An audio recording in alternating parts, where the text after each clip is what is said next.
El ple de la Diputació de València va aprovar en la seva última sessió la firma d'un conveni de col·laboració entre la institució provincial i la Generalitat Valenciana en matèria de transport regular de viatgers per a línies considerades de dèbil tràfic en la província de València.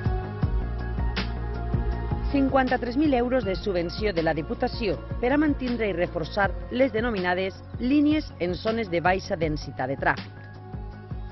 Així viatjarem avui, en bus. En un d'eixos autocars que cobreixen diàriament 38 línies repartides per tota la província de València.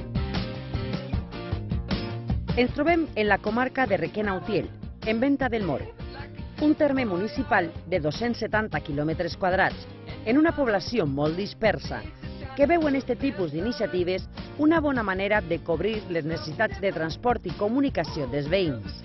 El hecho de que existan este tipo de líneas son ejes vertebradores para las comarcas de interior, que si no fuera por este tipo de ayudas para el mantenimiento de estas líneas, sería muy difícil que las personas mayores, sin posibilidad de desplazamiento con vehículos propios, pudieran acceder a los servicios que hoy en día están en esas poblaciones más grandes como son Utiel y Requena.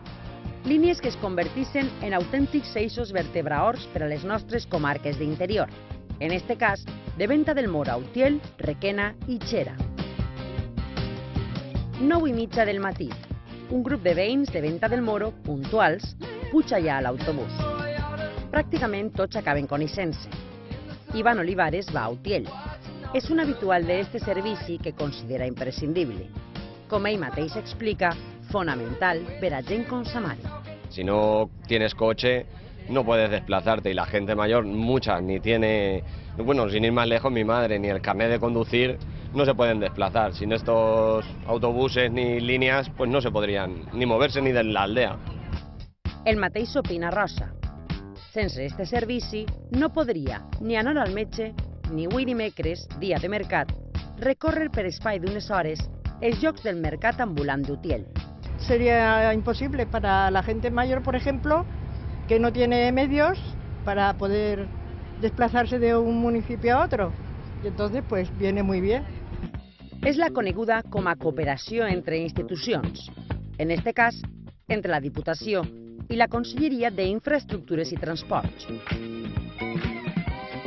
El finançament d'un servici de línies de transport rural en marxa des de l'any 1998 representa un pressupost total de 363.250 euros, que no deixarà de prestar servici en la nostra província.